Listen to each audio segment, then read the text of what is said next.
Well, next up, corporate news. Cedar Woods reporting a weaker net profit of just over $14 million for the first half, however achieving a record number of pre-sales for the half, almost 50% up on the previous corresponding period.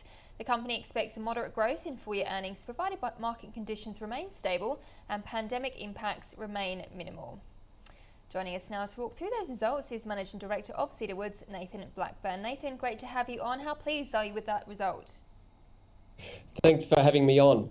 Yes, we're pleased with the result that we've been able to achieve for the first half. So that is 14.1 million in NPAT. And we're very confident in our ability to deliver moderate growth in earnings for the full year. Cedar Woods has generated that profit from $174 million in revenue, and that is 500 properties that we have settled over that first half. And you suggest in your report that the first half tends to be weak for a blockbuster second half, which is why your earnings guidance is unchanged. What happens between the first and second halves? So it's very common in our industry and for our business to have uneven halves, and that's why we're full year focused. So it essentially relies upon when particular stages or particular projects that we have in the portfolio are completing and settling.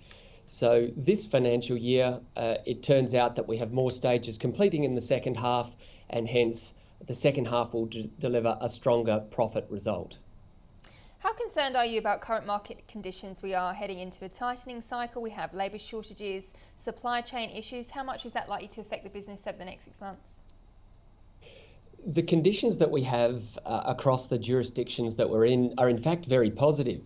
We are seeing across most projects and most states prices continuing to rise and sales volumes continuing to improve. And this is as a result of strong fundamentals for the sector, continuing low interest rates, and the fact that the delivery of new supply has in fact been very limited in recent years, and more recently by the fact that costs have risen and have slowed the number of new projects that are being delivered to the market. You also say in your report that pre-sales are up. What are you selling and where? So yes, we're really pleased to report a record pre-sales number of 560 million.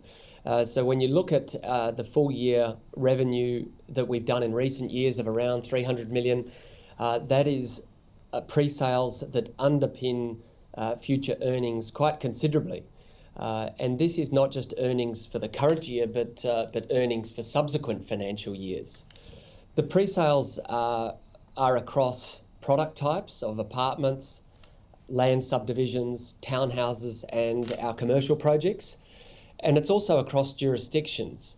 We've got a good proportion of our pre-sales in each of the 4 states that we operate in.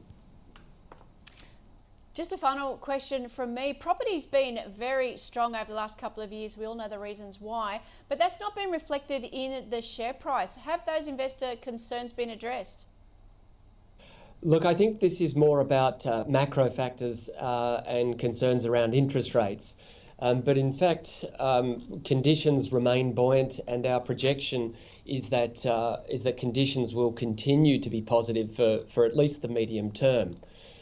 In relation to interest rates, we think that households will be able to weather any increase in interest rates.